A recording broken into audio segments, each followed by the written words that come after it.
Hello and welcome to our second installment of Bridging the Gap. Bridging the Gap. So just a reminder, Bridging the Gap is our video series that addresses questions that we hear from our clients, most of the time. Today's topic is cash and savings and how does that affect our plan?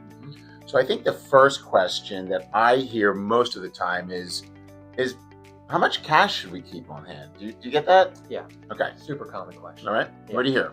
Yeah, we've all heard this 3 to 6 months of savings, right? That is your benchmark, but a benchmark is just that, right? It's very, maybe call it the average, but everyone's life is unique. A little bit different. It depends your life stages, your priorities, your job stability. There's a lot of factors that come to mind.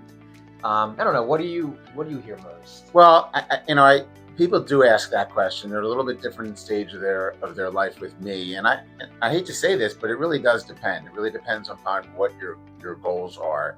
And I remind everybody about the great basketball coach from UCLA, John Wooden. What he used to say is, I treat all my players fairly, but I don't treat them equally. We treat all of our money fairly. We don't treat all of our money equally. So it really does depend. You need any money, let's say within a 6 to 18 month time frame, it should be in cash, right? It really should. So it really depends upon what those goals are. And it's, sometimes it's that, hey, am I going to sleep at night feeling, right? Sure. Some people, it's not always mathematical. Maybe it's an emotional feeling. Yep. I need to have $30,000 as my floor. That's something my mentor right here has taught me. Hey, what's your cash floor? Really important. That's unique to each person. Absolutely. Know your cash floor. I think the second thing that I hear most, and I imagine you were, is, okay, where should I put it? Like what does that mean? What does cash mean? Does it mean I keep cash in my house in a safe? Probably not. No. I mean, the most common locations that we always talk about is, a high yield savings account, or maybe a money market position, something that is more of a cash equivalent, right?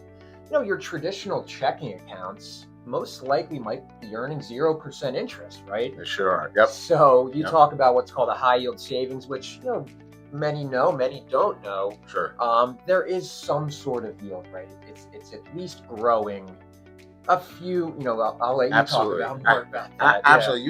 We want your money working for you. It's important that we at least outpace inflation. So that's important. So where should it be? High yield savings accounts. We have a number of high yield savings accounts that our clients use. Feel free to reach out to us. We can make some suggestions.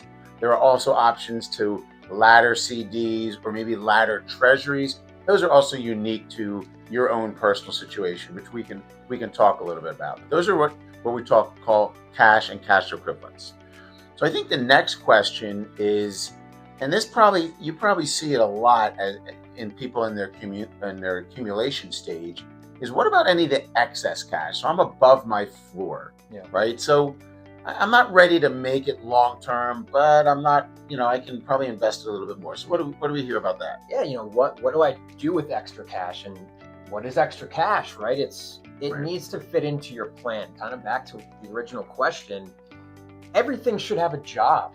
If you are doing a plan appropriately, that means your cash is designated for something. Anything extra, let's start having work towards other goals, let's say investments. So important. Else. Absolutely so important. So we want to make sure that all of our money that we have, cash in this example, does have a specific goal. And maybe that goal is just emergency savings. Maybe it is just 3-6 months of savings, and you can put your head on your pillow and we hitting our floor. It might even be planning a wedding for your wonderful daughter, right? It might be planning that wedding. Yeah. So gotta have the cash available. We absolutely do. And that's a topic for another time. So those are 3 basic questions that we're hearing about cash.